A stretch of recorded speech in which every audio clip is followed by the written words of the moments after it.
எண் 10 சாய் தன்வந்த் எம். பேச்சு போட்டிக்கு வந்ததொரு அழைப்பு, போட்டிக்கு தரப்பட்டது நல்லதொரு தலைப்பு. அழைப்பில் மகிழ்ந்து தலைப்பை புரிந்து என் பேச்சிலே தரப்போகிற நல்லதொரு விருந்து. அவையோர் அனைவரையும் வணங்கி தொடங்குகிறேன் எனது உரையை. வரலாற்றில் 1000 பேர் வரலாம், 1000 பேர் போகலாம். ஆனால் நான் இன்று பேசப்போகும் வரலாற்று நாயகர் இல்லாமல் தமிழ்நாட்டின் வரலாற்றை எழுதவும் முடியாது. அவர் இல்லாமல் தமிழ்நாடு மாறியும் இருக்காது. இத்தகைய சிறப்பு மிக்க வரலாற்று நாயகரை பற்றி பாவேந்தர் பாரதிதாசன் செதுக்கிய வார்த்தைகள் இதோ. தொண்டு செய்து பழுத்த பழம் தூய தாடி மார்பில் விழும், மண்டை சுரப்பை உலகத்தொழும், மனகுகையில் சிறுத்தையிலும். இப்போது புரிந்திருக்குமே, ஆம், அவர்தான் நம் தந்தை பெரியார்.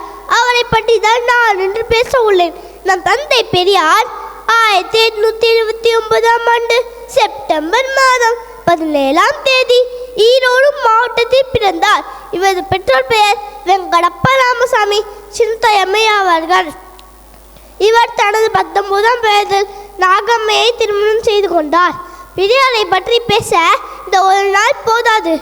ஈரோட்டின் சூரியனே, இளைஞர்களின் நாயகனே, ஜாதி மதத்தை தவிர்த்தவரே, பெண்ணுரிமை பேணவும் சுயமரியாதையை காக்கவும் துன்பப்பட்ட மக்களை பகுத்தறிவு ஆயுதமேந்தி பாதுகாக்க வந்த பகுத்தறிவு பகலவனே, மறுக்கப்பட்ட நீதிகளை மறுபடியும் பெற்றுத்தந்த வரலாற்று நாத்திகரே, நாத்திகர் செய்த சில சாதனைகள் இதோ.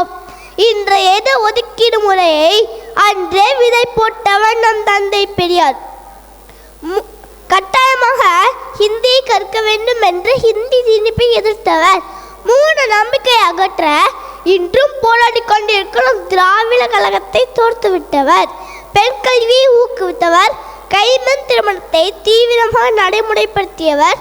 தேவதாசி முறையை அடியோடு ஒழித்தவர்தான் நம் தந்தை பெரியார். நமது சகோதர மாநிலமான கேரளாவில் உள்ள வைக்கம் இடத்தில் உள்ள கோயில் தலித் சமூக மக்களை நுழைய அனுமதி மறுக்கப்பட்ட போது அதை எதிர்த்து போராட்டம் நடத்தி மக்களை உள்ள அழைத்து சென்றதால் இன்று வரை பெரியாரை வைக்கம் வீடு என்று அழைக்கப்படுகிறது. பெரியாரின் மதிப்புமிக்க சில வார்த்தைகளை கூறுகிறேன். நான் சொல்வதை மறுப்பதற்கு உனக்கு உரிமை உண்டு, ஆனால் என்னை பேசாதே என்று கூறுவதற்கு உனக்கு உரிமை இல்லை. யார் சொல்லியிருந்தாலும், எங்கு படித்திருந்தாலும், நானே சொல்லியிருந்தாலும் உனது புத்திக்கும் பொது அறிவுக்கும் பொருந்தாததையும் நம்பாதே என்று கூறியவர். சிந்தி சந்தகி கேள்வி கேள் என்ற உணர்ச்சி பூர்வமான வார்த்தைகளை இளைஞர்களுக்கு விற்று சென்ற தன் மானசிங்கம் பெரியாரை வணங்கி என் தாத்தை ஒத்திக் கொள்ள என் பேச்சுக்கு வாய்ப்பளித்த என் பள்ளிக்கு நன்றி கூறி விடைபெறுகிறேன். வாழ்க பெரியார், வளர்க தமிழன்னையின் புகழ்.